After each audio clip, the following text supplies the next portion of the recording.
நான் இந்த மாதிரி இல்லாம லைக் இப்படி இருந்தது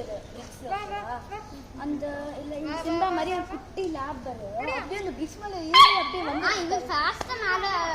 ஒரு ஸ்டெப்ஸ் நடக்குறியா டேய் போறா பின்னாடி இப்படி கத்துறான் அவனுக்கு இவனா ரொம்ப பிடிக்கும் ஏய் அவன் வீட்ல இருக்கா இல்ல அவன் சேலம்க்கு போயிட்டான் ஏமாமா சேலம் அதான் போயிட்டு எப்போ வருவான் அவன் ஊரே அதானா போயிட்டு இதோட வருவானா மாட்டானா வருவான் அப்ப இது கடிக்குமா எப்படி போறான் பாரு யார் அப்ப இங்க இருக்கிறது இதுவும் அவங்களுக்கு அதுவும் அவங்களுக்கு அவங்க போய்